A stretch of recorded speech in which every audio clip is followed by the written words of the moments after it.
नमस्कार दोस्तों, आज हम बात करेंगे रीट शिक्षक भर्ती परीक्षा, C TET, M P TET, U P TET और समस्त शिक्षक भर्ती परीक्षा। हमारा टॉपिक रहेगा दोस्तों साइकोलॉजी का टॉपिक रहेगा, परिचय का टॉपिक रहेगा दोस्तों। और यह महत्वपूर्ण टॉपिक है दोस्तों जो हर शिक्षक भर्ती परीक्षा में पूछा जाता है। तो दोस्तों हम बात करते हैं आज शिक्षा मनोविज्ञान का आधार मानव व्यवहार है। मनोविज्ञान शिक्षा को आधार प्रदान करता है। दोस्तों क्रो एंड क्रो के अनुसार शिक्षा मनोविज्ञान को व्यवहारिक विज्ञान माना जाता है। शिक्षा मनोविज्ञान सीखने के क्यों, कैसे व क्या से संबंधित हैं। दोस्तों क्रो एंड क्रो कहते हैं कि शिक्षा मनोविज्ञान को व्यवहारिक विज्ञान माना जाता है। शिक्षा मनोविज्ञान सीखने के क्यों, कैसे व क्या से संबंधित है। आधुनिक शिक्षा मनोविज्ञान में थॉर्नडाइक व केटल का योगदान है। दोस्तों आधुनिक शिक्षा मनोविज्ञान की बात करें तो थॉर्नडाइक व केटल का बहुत महत्वपूर्ण योगदान है। शिक्षा मनोविज्ञान दो शब्दों से मिलकर बना है दोस्तों, शिक्षा और मनोविज्ञान। शिक्षा मनोविज्ञान दो शब्दों से मिलकर बना है दोस्तों, शिक्षा और मनोविज्ञान।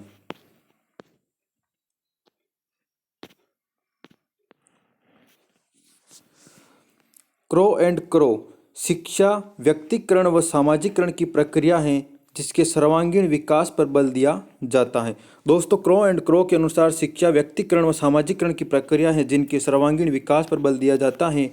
शिक्षा शब्द की उत्पत्ति शिक्ष धातु, दोस्तों शिक्ष धातु से हुई है जिसका अर्थ है सीखना। शिक्षा शब्द की उत्पत्ति शिक्ष धातु से हुई है जिसका अर्थ है दोस्तों सीखना।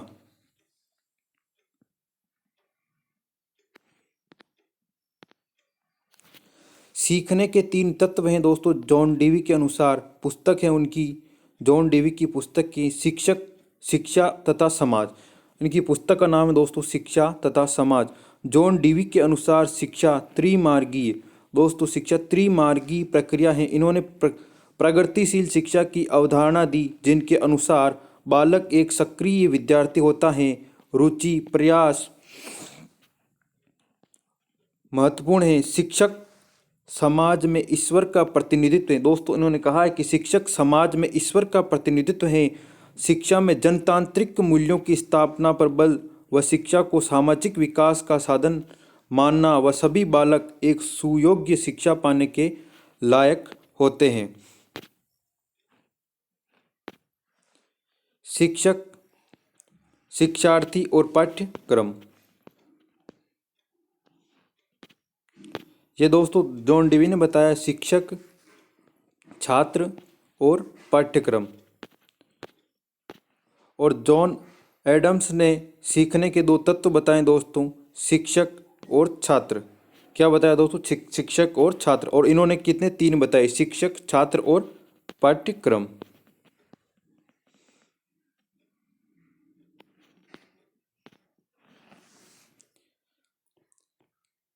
दोस्तों जॉन डीवी जो है प्रथम शिक्षाविद हैं। क्या है दोस्तों, जॉन डीवी प्रथम शिक्षाविद हैं। शिक्षा का संकीर्ण अर्थ लिखना, पढ़ना, गणना करना।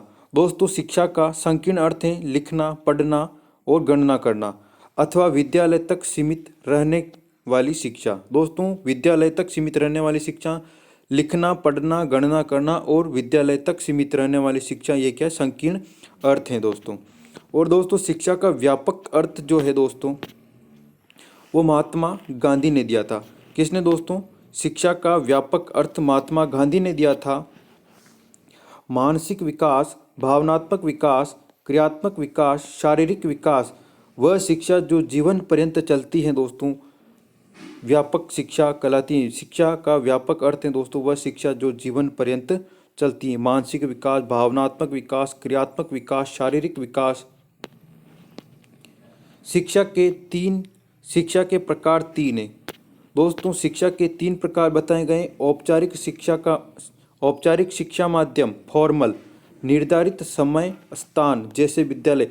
दोस्तों निर्धारित समय निर्धारित होता है और स्थान भी निर्धारित होता है। जैसे विद्यालय के अंदर जो शिक्षा दी जाती है वो औपचारिक शिक्षा होती है।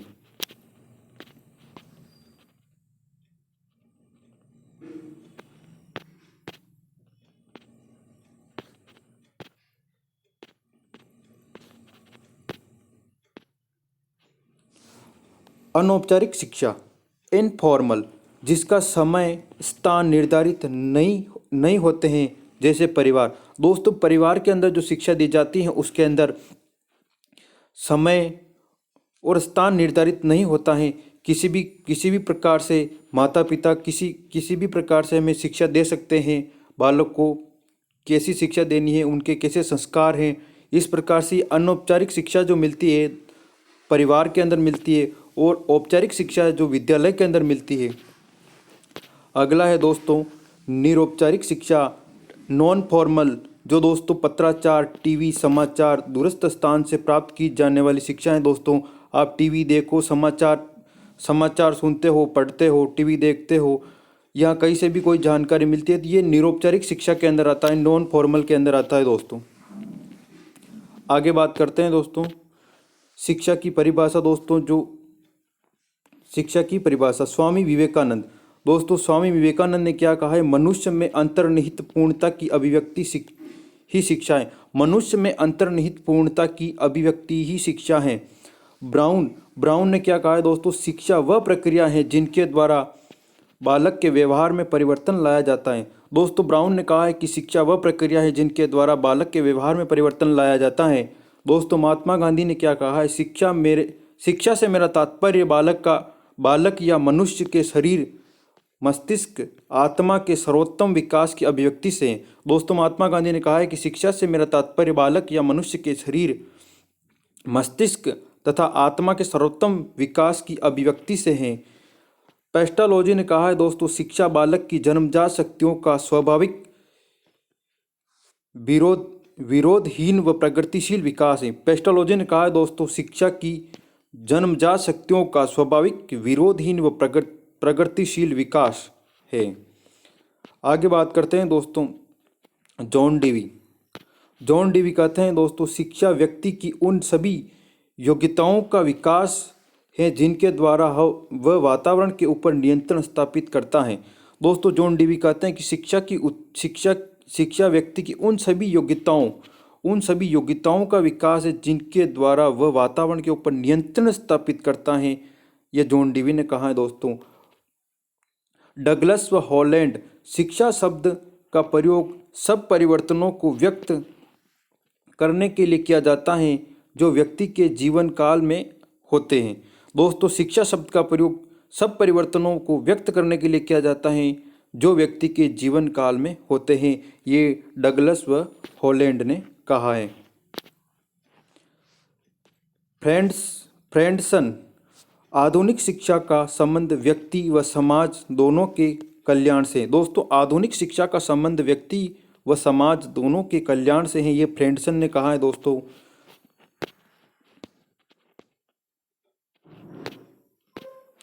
आगे बात करते हैं दोस्तों डम्बिल, शिक्षा के व्यापक अर्थ में वे सब प्रभाव आते हैं जो बालक को जन्म से मृत्यु तक प्रभावित करते हैं। ये डम्बिल ने कहा है कि शिक्षा के व्यापक अर्थ में वे सब प्रभाव आते हैं जो बालक को जन्म से मृत्यु तक प्रभावित करते हैं। क्रो, शिक्षा व्यक्तिकरण व सामाजिकरण की प्रक्रिया है जो व्यक्ति की व्यक्तिगत उन्नति व समाज उपयोगिता को बढ़ावा देती है। दोस्तों क्रो ने कहा है, शिक्षा व्यक्तिकरण व सामाजिकरण की प्रक्रिया है जो व्यक्ति की व्यक्तिगत उन्नति व समाज उपयोगिता को बढ़ावा देती है। दोस्तों दिब्बे कहते हैं शिक्षा पुनर्कथन या सारांश है। दिब्बे क्या कहते हैं, शिक्षा पुनर्कथन या सारांश है। दोस्तों उत्पत्ति, एजुकेशन शब्द की उत्पत्ति लैटिन भाषा के एडुकेटम से हुई है। दोस्तों एडुकेटम से हुई है।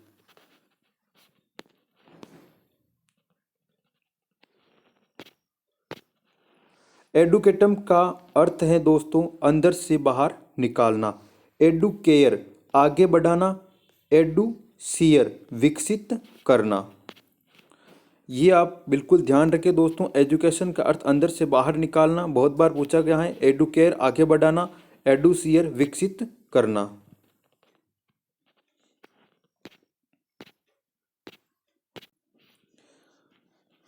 दोस्तों शिक्षा मनोविज्ञान में अंतर। शिक्षा और शिक्षा मनोविज्ञान में क्या अंतर है दोस्तों, हम जान लेते हैं। शिक्षा दोस्तों व्यापक है, शिक्षा क्या है, व्यापक है, और शिक्षा मनोविज्ञान जो है सीमित है। दोस्तों शिक्षा व्यापक है और शिक्षा मनोविज्ञान सीमित है। शिक्षा साध्य है और शिक्षा मनोविज्ञान साधन है। शिक्षा संश्लेषणात्मक है और शिक्षा मनोविज्ञान विश्लेषणात्मक है। शिक्षा आदर्श मूल्यों जीवन उद्देश्यों से संबंधित है और शिक्षा मनोविज्ञान इनको प्राप्त करने में सहायक हैं।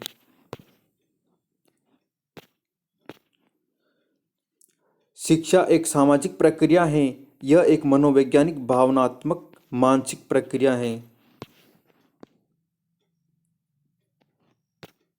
आगे बढ़ते हैं दोस्तों। उत्पत्ति, दोस्तों उत्पत्ति साइकी प्लस लोगस, आत्मा, विज्ञान या बातचीत, ये इनकी यहाँ उत्पत्ति हुई दोस्तों। साइकी प्लस लोगस से इनकी उत्पत्ति हुई है, जिसका अर्थ होता है आत्मा या बातचीत या विज्ञान। ग्रीक भाषा का शब्द है जिसका अर्थ है आत्मा का विज्ञान। दोस्तों ग्रीक भाषा का शब्द है और जिसका अर्थ होता है आत्मा का विज्ञान। और दोस्तों ग्रीक भाषा न होने पर लेटिन हो जाता है। ये अगर ग्रीक भाषा आपको ऑप्शन में नहीं मिलती है तो वहाँ आपको लेटिन मिलती है, तो लेटिन भी राइट माना जाएगा दोस्तों।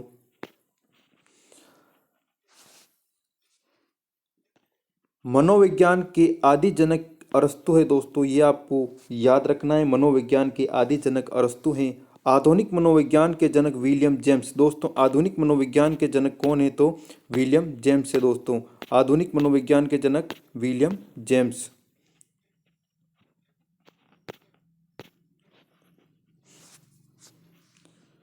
जो दोस्तों 1912 अमेरिका मनोविज्ञान पहले दर्शन शास्त्र की शाखा थी, दर्शन शास्त्र से अलग किया। दोस्तों विलियम जेम्स ने 1912 में मनोविज्ञान पहले दर्शन शास्त्र की शाखा थी, उससे अलग किया। मनोविज्ञान शब्द का सर्वप्रथम प्रयोग रुडोल्फ गोइक्ले। दोस्तों मनोविज्ञान शब्द का सर्वप्रथम प्रयोग रुडोल्फ गोइक्ले ने 1590 में किया, जो उनकी पुस्तक थी दोस्तों साइकोलॉजिया। उनकी साइकोलॉजिया पुस्तक के अंदर उन्होंने शिक्षा शब्द, रुडोल्फ गोइक्ले ने शिक्षा शब्द का सर्वप्रथम प्रयोग किया दोस्तों। आगे बात करते हैं दोस्तों प्रयोगात्मक मनोविज्ञान के जनक दोस्तों विलियम वुंट। प्रयोगात्मक मनोविज्ञान के जनक दोस्तों आपको याद रखना है विलियम वुंट है, जिन्होंने जर्मनी के लिप्जिंग नगर में पहली बार मनोवैज्ञानिक प्रयोगशाला की स्थापना की थी। दोस्तों बहुत बार पूछा गया है दोस्तों, विलियम वुंट जिन्होंने जर्मनी के लिप्जिंग नगर में पहली मनोवैज्ञानिक प्रयोगशाला स्थापित की। सामाजिक मनोविज्ञान के जनक दोस्तों कूट लेविन है दोस्तों। विकासात्मक मनोविज्ञान के जनक जीन पियाजे हैं दोस्तों। 1879 में विलियम वुंट लिप्जिंग जर्मनी में प्रथम मनोविज्ञान प्रयोगशाला की स्थापना की। 1890 विलियम जेम्स ने अपनी पुस्तक लिखी प्रिंसिपल ऑफ साइकोलॉजी प्रकाशित की।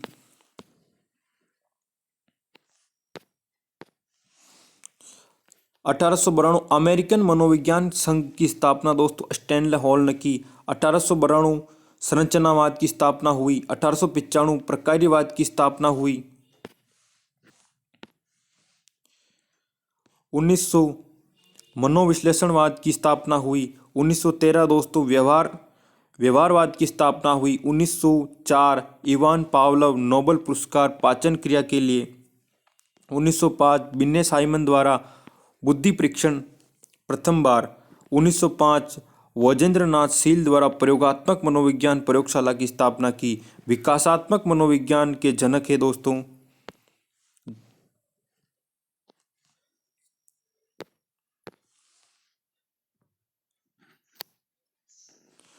1908 एमए का विचार बिनेम। एमए का मतलब होता है दोस्तों मानसिक आयु। 1912 में आईक्यू का विचार स्टर्न ने दिया। 1912 में गेस्टाल्टवाद की स्थापना हुई। 1916 कलकत्ता विश्वविद्यालय में मनोविज्ञान का प्रथम विभाग एन सेनगुप्त द्वारा। दोस्तों जो सन है आपको याद करने कभी कभार पूछ भी लेते हैं, बहुत बार पूछे भी गए हैं। 1920 जर्मनी में गेस्टाल्टवाद का उदय हुआ। 1924 में मनोविज्ञान मनोवैज्ञानिक एसोसिएशन की स्थापना हुई। 1928 में एन सेनगुप्त व राधा कमल मुखर्जी ने सामाजिक मनोविज्ञान की पुस्तक लिखी। 1953 स्किनर ने साइंस एंड ह्यूमन बिहेवियर प्रकाशित की। 1954 में इलाहाबाद मनोविज्ञान शाला की स्थापना हुई।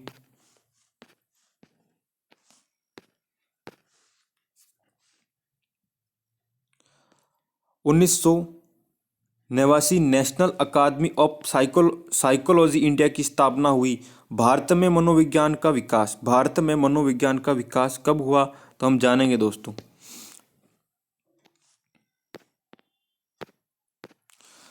भारत में मनोविज्ञान का विकास 1915 में कलकत्ता विश्वविद्यालय में प्रयोगात्मक मनोविज्ञान का प्रथम पाठ्यक्रम।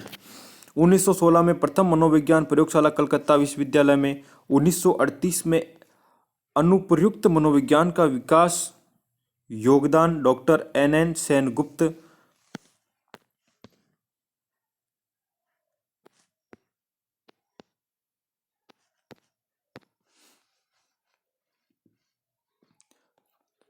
प्रोफेसर जी बोस, इंडियन साइकोलॉजिस्टिकल एसोसिएशन 1922। 1951 में कार्ल रोजर्स द्वारा रोगी केंद्रित चिकित्सा प्रतिपादन। 1954 में मैस्लो ने मोटिवेशन एंड पर्सनालिटी पुस्तक लिखी।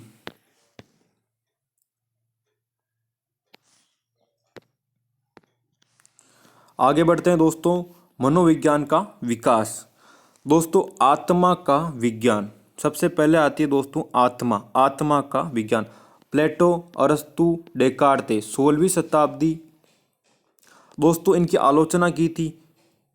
आत्मा एक आध्यात्मिक, धार्मिक व काल्पनिक विषय है। दोस्तों सबसे पहले आत्मा का विज्ञान आया प्लेटो, अरस्तु व डेकार्ते उन 16वीं शताब्दी में दिया। और इनकी आलोचना दोस्तों, आत्मा एक आध्यात्मिक, धार्मिक व काल्पनिक विषय है। अगला आता है दोस्तों मन का विज्ञान। मन का विज्ञान पोम्पोनोजी प्रथम 17वीं शताब्दी में समर्थन किया था दोस्तों इनका जॉन लॉक, थॉमस रीड और बर्कले। इनकी आलोचना की थी दोस्तों, मन अमूर्त व निजी है, हम दूसरे के मन को नहीं जान सकते, मन अंतर्मुखी होता है। बिल्कुल सही बात कही थी दोस्तों, दूसरे की मन की बात अपन नहीं समझ सकते हैं, नहीं जान सकते हैं, क्योंकि मन अमूर्त व निजी होता है। किसी दूसरे के मन में क्या चल रहा है ये अपने को पता नहीं होता है। दोस्तों आगे जो चल के आया था दोस्तों 19वीं शताब्दी के अंदर चेतना का विज्ञान आया था दोस्तों। चेतना का विज्ञान आया था विलियम जेम्स द्वारा। विलियम जेम्स ने 19वीं शताब्दी तक 1850 समर्थन किया था दोस्तों इन्हें विलियम वुंट, जेम्स सली टीचनर।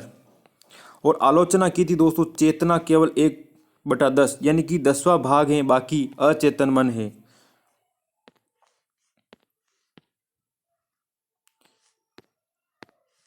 विलियम मैकडूगल अपनी पुस्तक आउटलाइन ऑफ साइकोलॉजी में चेतना शब्द की आलोचना की। दोस्तों विलियम मैकडूगल ने अपनी पुस्तक जो थी आउटलाइन ऑफ साइकोलॉजी में चेतना शब्द की आलोचना की थी। आगे जो 20वीं शताब्दी में जो दोस्तों व्यवहार का विज्ञान आया 20वीं शताब्दी, और उसके प्रतिपादक थे वॉटसन, जो आज भी हम यूज करते हैं। व्यवहार का विज्ञान हम आज भी व्यवहार के विज्ञान से ही पढ़ते हैं दोस्तों। तो सर्वप्रथम विलियम मैकडूगल ने 1905 में इसका उल्लेख किया। बाद में पिल्सबली ने 1911 में पुस्तक मनोविज्ञान के मूल तत्व में इसे व्यवहार का विज्ञान कहा। मैकडूगल सजीव प्राणियों का सकारात्मक विज्ञान कहा व 1908 में व्यवहार शब्द का प्रयोग किया। दोस्तों मैकडूगल ने सजीव प्राणियों का सकारात्मक विज्ञान कहा व 1908 में व्यवहार शब्द का प्रयोग किया।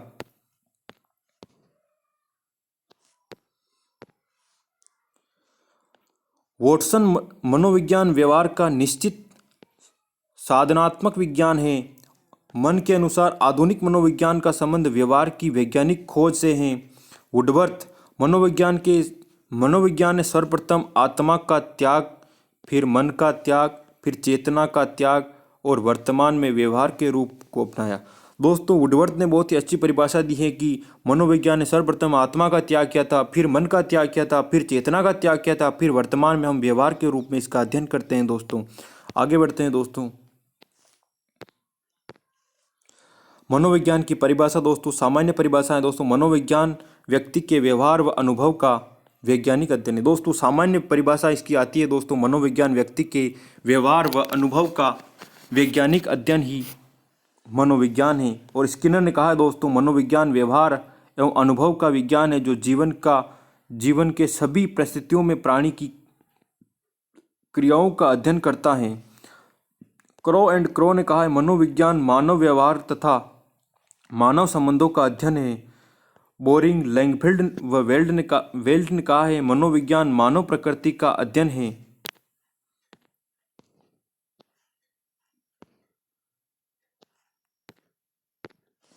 वुडवर्थ ने कहा है दोस्तों, मनोविज्ञान वातावरण के संपर्क में आने वाले व्यक्ति के क्रियाकलापों का विज्ञान है। दोस्तों वुडवर्थ ने कहा है कि मनोविज्ञान वातावरण के संपर्क में आने वाले व्यक्ति के क्रियाकलापों का विज्ञान है। और मैकडूगल, मनोविज्ञान आचरण व्यवहार का यथार्थ विज्ञान है। मैकडूगल ने कहा है, मनोविज्ञान आचरण व व्यवहार का यथार्थ विज्ञान है। गैरिसन एवं अन्य के अनुसार दोस्तों, मनोविज्ञान का संबंध प्रत्यक्ष मानव व्यवहार से है। आगे बात करते हैं दोस्तों, पिल्सबरी ने क्या कहा है दोस्तों। पिल्सबरी, मनोविज्ञान की सबसे संतोषजनक परिभाषा मानव व्यवहार के विज्ञान के रूप में की जा सकती है। दोस्तों पिल्सबरी ने कहा है कि मनोविज्ञान की सबसे संतोषजनक परिभाषा मानव व्यवहार के विज्ञान के रूप में की जा सकती है। विलियम जेम्स, मनोविज्ञान की सर्वोत्तम परिभाषा चेतना के विज्ञान के रूप में की जा सकती है। मनोविज्ञान की सर्वोत्तम परिभाषा चेतना के विज्ञान के रूप में की जा सकती है। एटकिंसन, स्मिथ, हिलगार्ड, मनोविज्ञान व्यवहार मानसिक प्रक्रिया का वैज्ञानिक अध्ययन है। आगे बात करते हैं दोस्तों, मनोविज्ञान अनुसंधान के चरण। दोस्तों ये 4 चरण हैं। समस्या का चयन, मनोविज्ञान अनुसंधान के चरण 4 है दोस्तों। 4 चरण हैं। समस्या का चयन, प्रदत्त संग्रहण, निष्कर्ष निकालना, निष्कर्ष पुनरीक्षण करना। आगे बात करते हैं दोस्तों, मनोविज्ञान के लक्ष्य। कौन कौन से लक्ष्य हैं। मापन एवं वर्णन, पूर्वानुमान एवं नियंत्रण और व्याख्या। दोस्तों हम बात करते हैं मापन एवं वर्णन की। मापन एवं वर्णन, मनोविज्ञान का सबसे प्रथम लक्ष्य प्राणी के व्यवहार एवं संज्ञानात्मक प्रक्रियाओं का वर्णन करना तथा फिर उसे मापन करना होता है। प्रमुख मनोवैज्ञानिक प्रक्रियाओं जैसे चिंता, सीखना, मनोवृत्ति, क्षमता, बुद्धि आदि का वर्णन करने के लिए पहले उसे मापना आवश्यक होता है। दोस्तों मापन एवं वर्णन, मनोविज्ञान का सबसे प्रथम लक्ष्य प्राणी के व्यवहार एवं संज्ञानात्मक प्रक्रियाओं का वर्णन करना तथा फिर उसे मापन करना होता है। प्रमुख मनोवैज्ञानिक प्रक्रियाओं में जैसे चिंता है, सीखना, मनोवृत्ति, क्षमता, वृद्धि आदि का वर्णन करने के लिए पहले उसे मापना आवश्यक होता है। दोस्तों आगे बात करते हैं दोस्तों, पूर्वानुमान एवं नियंत्रण। पूर्वानुमान एवं नियंत्रण कैसे किए जाते हैं दोस्तों। मनोविज्ञान का दूसरा लक्ष्य व्यवहार के बारे में पूर्व कथन करने से होता है ताकि उसे ठीक ढंग से नियंत्रण किया जा सके।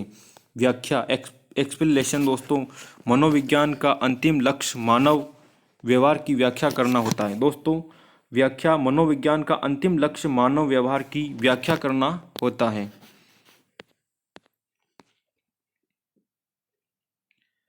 दोस्तों हम शाखाओं की बात करते हैं। मनोविज्ञान की कौन कौन सी शाखाएं हैं दोस्तों। शिक्षा मनोविज्ञान, मानव प्रयोगात्मक मनोविज्ञान। ये दोस्तों बहुत बार पूछा गया है कि निम्न में से छांटिए और 4 ऑप्शन आपको दे दिए जाते हैं, जैसे शिक्षा मनोविज्ञान, मानव प्रयोगात्मक मनोविज्ञान, पशु मनोविज्ञान, व्यक्तिगत मनोविज्ञान। ऐसे करके आपको एक ऐसा ऑप्शन दिया जाता है जो नहीं होता है, तो इनके बारे में आपको विशेष तौर से ध्यान रखना है कौन कौन सी मनोविज्ञान की शाखाएँ हैं और कौन सी नहीं है। तो ये इंपॉर्टेंट क्वेश्चन बनता है इससे दोस्तों। शिक्षा मनोविज्ञान, मानव प्रयोगात्मक मनोविज्ञान, पशु प्रयोगात्मक मनोविज्ञान, व्यक्तिगत मनोविज्ञान, सामान्य असामान्य मनोविज्ञान, निदानात्मक उपचारात्मक मनोविज्ञान, समाज मनोविज्ञान, संज्ञानात्मक मनोविज्ञान, अपराध मनोविज्ञान, बाल मनोविज्ञान।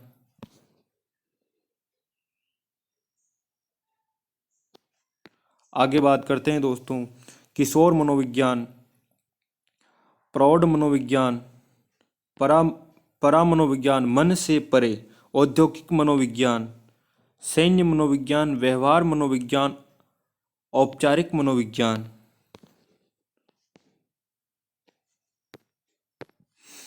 शारीरिक मनोविज्ञान, सुधारात्मक मनोविज्ञान, कानून मनोविज्ञान, व्यवहारिक मनोविज्ञान, सैद्धांतिक मनोविज्ञान, प्रयोगात्मक मनोविज्ञान। दोस्तों 23 मनोविज्ञान के ये शाखा हैं दोस्तों।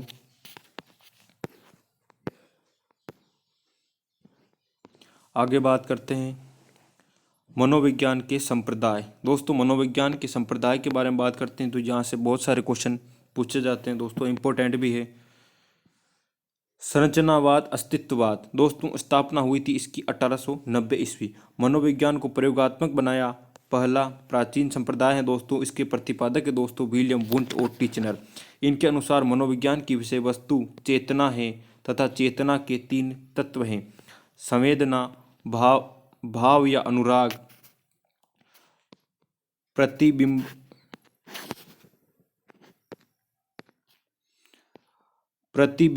या प्रतीक। ज्ञान विद्यमान है, विश्वसनीय है तथा उसको प्राप्त करना ही अधिगम का विरोध करता है।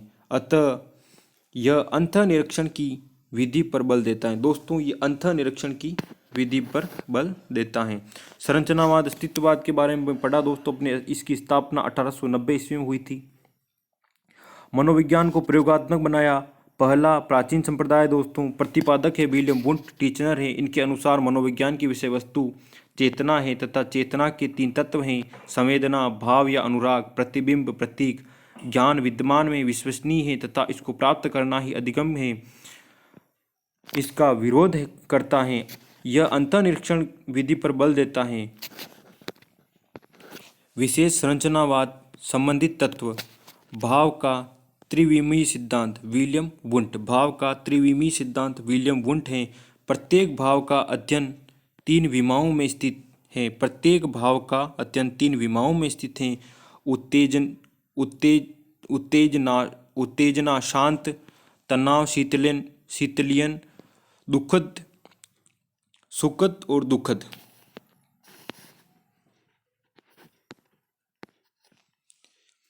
विलियम वुंट ने चेतना के 2 तत्व बताए थे, टीचनर ने बढ़ाकर 3 कर दिए। दोस्तों विलियम वुंट ने चेतना के 2 तत्व बताए थे और टीचनर ने बढ़ा के 3 कर दिए: संवेदना, भाव, प्रतिमा, प्रतिबिंब। वुंट ने चेतना की 2 विशेषता बताई, गुण और तीव्रता।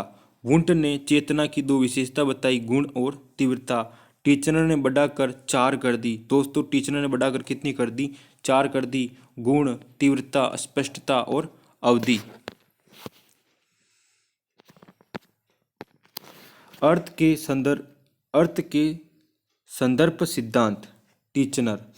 इसका प्रतिपादन टीचनर ने किया, जिसके अनुसार संवेदना व प्रतिमा का अर्थ उस संदर्भ के अनुसार निर्धारित होता है जिससे वे चेतन में मौजूद होते हैं। संरचनावाद ने मनोविज्ञान को दर्शन शास्त्र से अलग करके इसके स्वरूप को प्रयोगात्मक बनाया।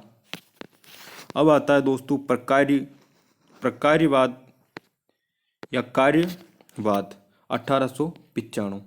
प्रतिपादक विलियम जेम्स, अनौपचारिक संस्थापक हार्वर्ड विश्वविद्यालय। विकास John Dewey, Angell Thorndike, H A. Carr, औपचारिक संस्थापक है। इनके अनुसार दोस्तों मनोविज्ञान की विषय वस्तु को चेतना के कार्यों व मन व व्यवहार के कार्यों का अध्ययन करना है। विधि अंतःनिरीक्षण विधि पर बल देना। विशेष दोस्तों प्रकार्यवाद की उत्पत्ति संरचनावाद के वर्णनात्मक विश्लेषणात्मक उपागम के विरोध में हुई। यह संप्रदाय 2 प्रकार के उत्तरों की तलाश करता है: व्यक्ति क्या करते हैं, व्यक्ति क्यों कोई व्यवहार करते हैं।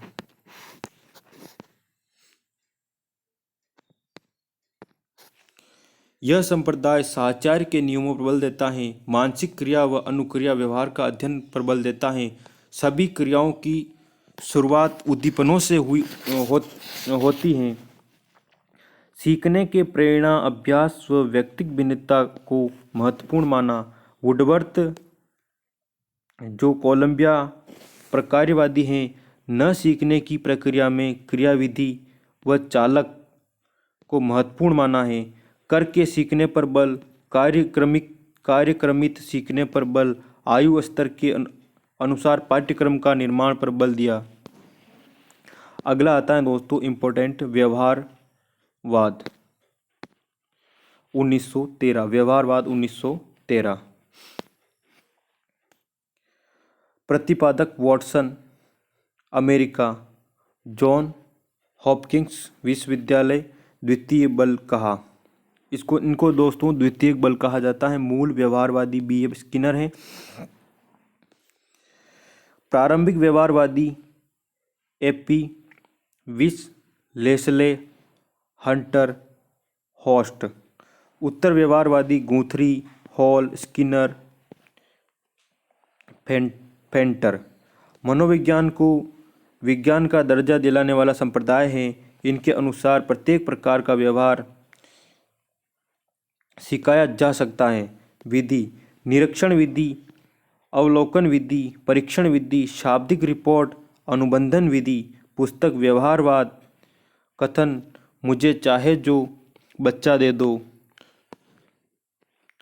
दोस्तों ये परिभाषा आप सभी को याद होगी, मुझे चाहे जो बच्चा दे दो 1925 में दी थी।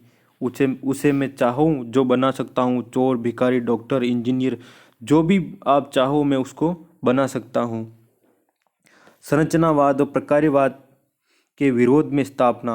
वाटसन का व्यवहारवाद के दो उपक्रम हैं। दोस्तों वाटसन के व्यवहारवाद के दो उपक्रम हैं, दोनों के बारे में आप जान लीजिए दोस्तों। प्राथमिक उपक्रम को इससे धनात्मक पहलू, ऋणात्मक पहलू में शामिल हैं दोस्तों। धनात्मक पहलू दोस्तों आधुनिक आनुभविक व्यवहारवाद या वर्गीकरण व्यवहारवाद भी कहा जाता है।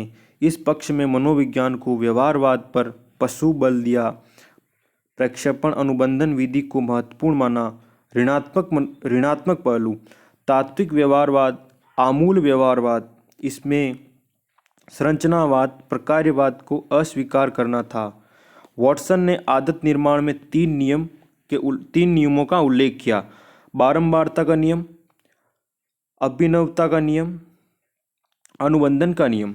दोस्तों वाटसन ने आदत निर्माण में तीन नियमों का उल्लेख किया। बारंबारता का नियम, अभिनवता का नियम, अनुबंधन का नियम।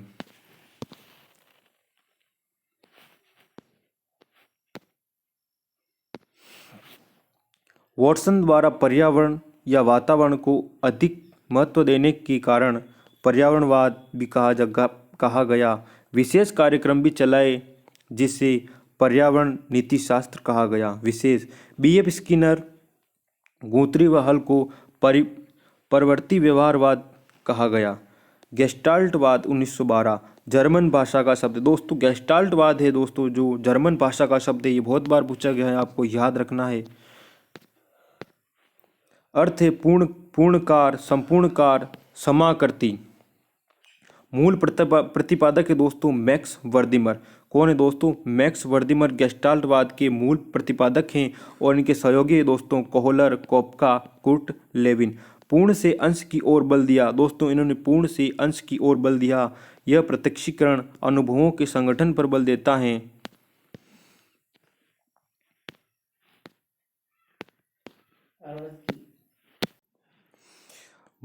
मानसिक प्रक्रिया के संगठन पर बल, सीखना, चिंतन व स्मृति प्रक्रिया को समझने पर बल दिया।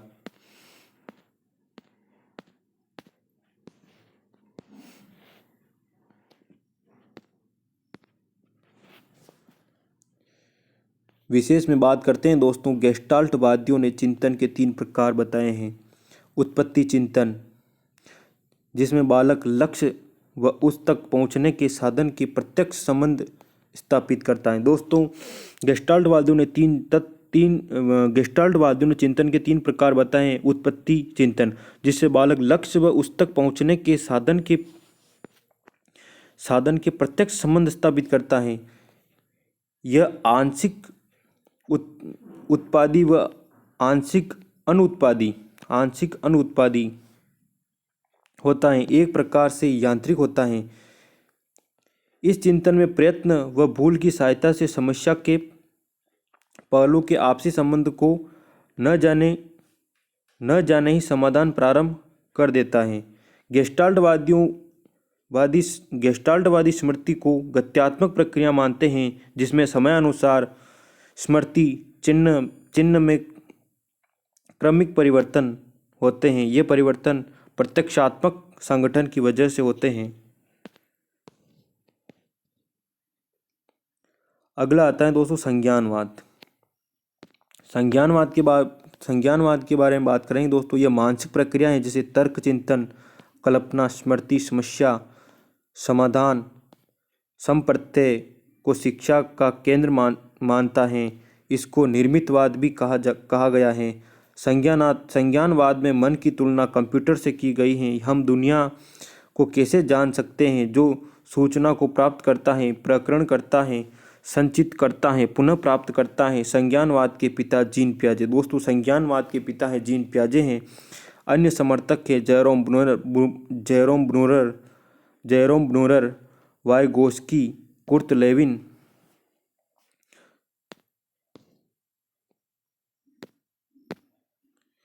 मनोविश्लेषणवाद 1900 ईस्वी में प्रतिपादन सिगमंड फ्राइड वियना प्रथम बल। मन के 3 प्रकार बताए। दोस्तों मनोविश्लेषणवाद सिगमंड फ्राइड को माना जाता है।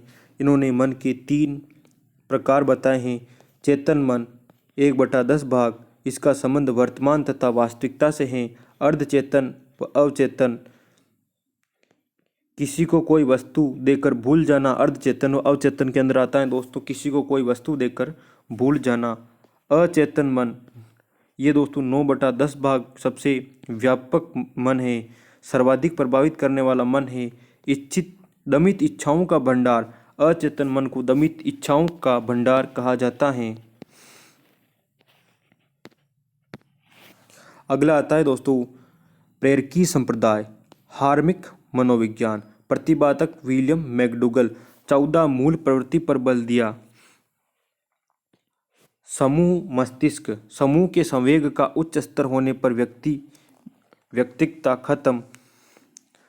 मस्तिष्क पर बल दिया। उद्देश्य पूर्ण प्रक्रिया पर बल दिया।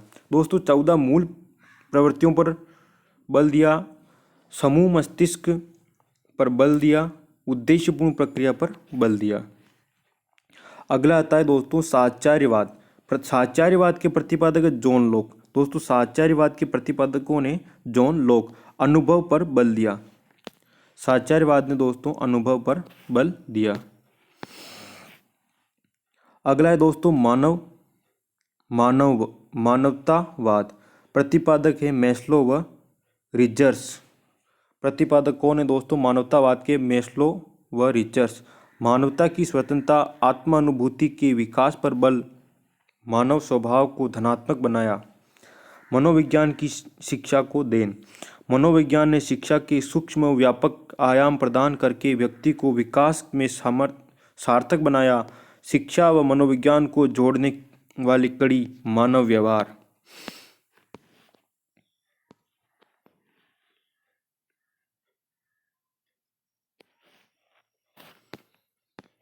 आगे बात करते हैं दोस्तों डेविस। मनोविज्ञान में छात्रों की क्षमताओं व विभिन्नताओं को विश्लेषण करके शिक्षा में योगदान दिया। मनोविज्ञान में छात्रों की क्षमताओं व विभिन्नताओं का विश्लेषण करके शिक्षा में योगदान दिया। स्किनर। मनोविज्ञान शिक्षा का आधारभूत विज्ञान है। दोस्तों ये थोड़ा दिख सही नहीं रहा है इस पेज के ऊपर, तो मैं आपको वैसे ही बोल के समझा देता हूँ। बीएनजा। शिक्षा की प्रक्रिया मनोविज्ञान की कृपा पर निर्भर है। शिक्षा को बाल केंद्रित बनाया। बनाना, शिक्षा को दोस्तों बाल केंद्रित बनाना। शिक्षा बालक के लिए है, न कि बालक शिक्षा के लिए। दोस्तों बहुत ही अच्छी लाइन है दोस्तों, शिक्षा बालक के लिए है, न कि बालक शिक्षा के लिए। बालक की अवस्थाओं का को महत्व देना दोस्तों, बालक की अवस्था को महत्व दिया गया।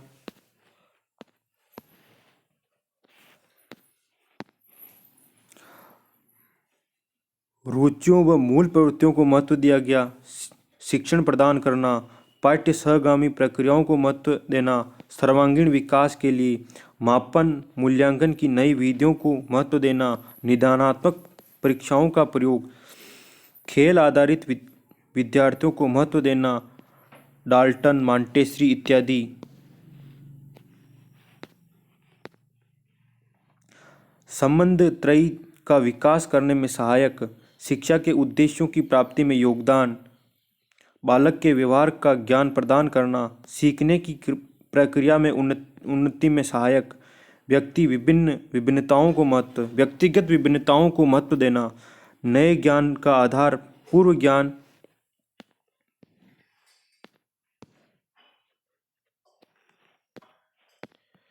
नए ज्ञान का आधार पूर्व ज्ञान, स्टाउट। मनोविज्ञान की सबसे बड़ी देन नवीन ज्ञान का विकास पूर्व ज्ञान के आधार पर किया जाना चाहिए। दोस्तों मनोविज्ञान ये बताता है कि मनोविज्ञान की सबसे बड़ी देन नवीन ज्ञान का विकास हमारे पूर्व ज्ञान के आधार के ऊपर करना चाहिए। रायबर्न के अनुसार संबंध त्रयी के प्रकार। रायबर्न, मनोविज्ञान के कारण शिक्षण विधियों में क्रांतिकारी परिवर्तन हुए।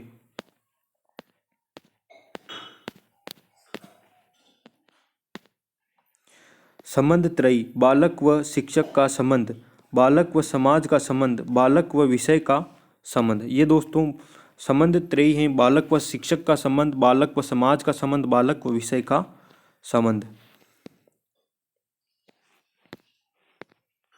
शिक्षा मनोविज्ञान का विकास। दोस्तों शिक्षा मनोविज्ञान का विकास किस प्रकार से हुआ है दोस्तों हम बात करेंगे। शिक्षा मनोविज्ञान 1880 ईस्वी में फ्रांसिस गाल्टन के योगदान से प्रारंभ होता है। शिक्षा मनोविज्ञान वह शाखा है जिनका संबंध शिक्षण अधिगम प्रक्रिया से होता है। इससे शिक्षण व अधिगम का विज्ञान कहा जाता है। उत्पत्ति 1900 ईस्वी में हुई, निश्चित स्वरूप धारण किया 1920।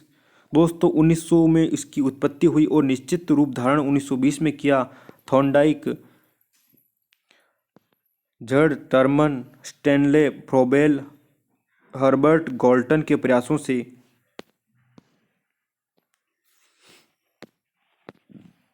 स्किनर, शिक्षा मनोविज्ञान अपना अर्थ शिक्षा से जो सामाजिक प्रक्रिया है और मनोविज्ञान जो व्यवहार संबंधी विज्ञान है ग्रहण करता है।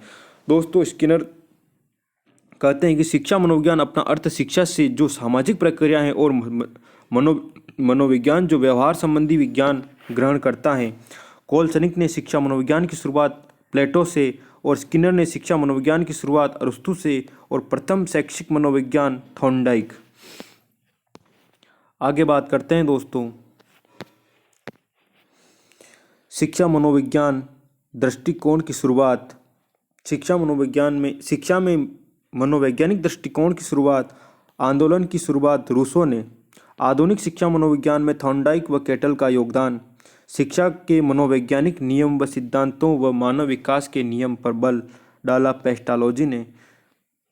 दोस्तों शिक्षा के मनोवैज्ञानिक नियम व सिद्धांतों व मानव विकास के नियम पर बल डाला किसने डाला, तो पेस्टालोजी ने बल डाला था। शिक्षक व सीखने की प्रक्रिया को सुधारने के लिए मनोवैज्ञानिक सिद्धांतों का प्रयोग शिक्षा मनोविज्ञान है। दोस्तों शिक्षक और सीखने की प्रक्रिया को सुधारने के लिए मनोवैज्ञानिक सिद्धांत का प्रयोग शिक्षा मनोविज्ञान है।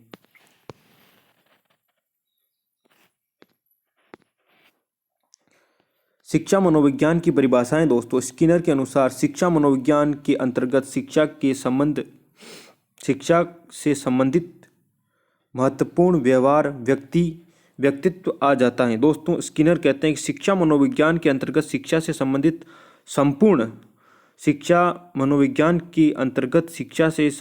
संपूर्ण व्यवहार व्यक्तित्व आ जाता है।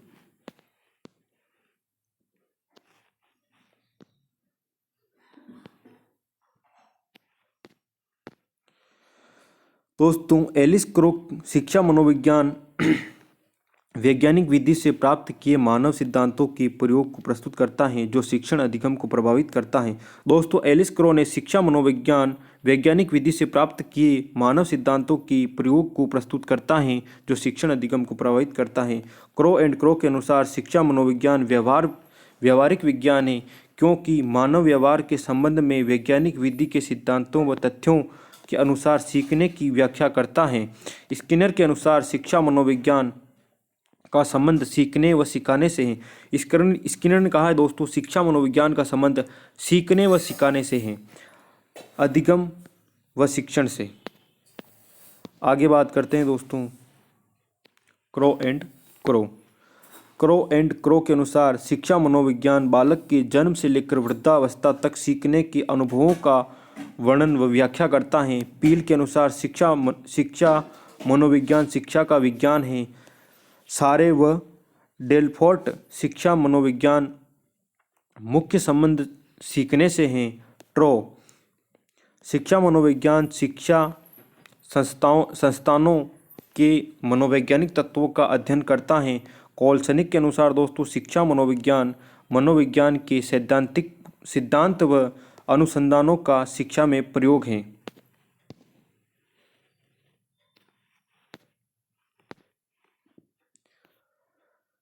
स्टीफेन शिक्षा मनोविज्ञान शैक्षणिक विकास का क्रमिक अध्ययन है।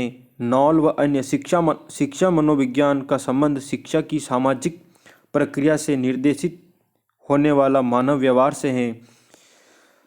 सेंट्रोक शिक्षा मनोविज्ञान की ऐसी शाखा है जो शैक्षिक परिस्थितियों में शिक्षण व अधिगम में विभिन्नता दिखाती है। जेम्स ड्रेवर शिक्षा मनोविज्ञान प्रयुक्त मनोविज्ञान व शाखा है जो शिक्षा की समस्याओं के मनोवैज्ञानिक अध्ययन से संबंध होती है।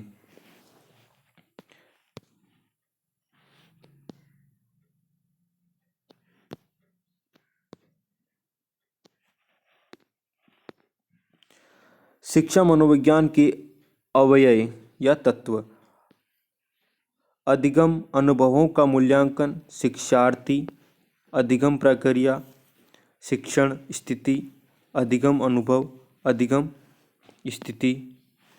शिक्षा मनोविज्ञान के अवयव।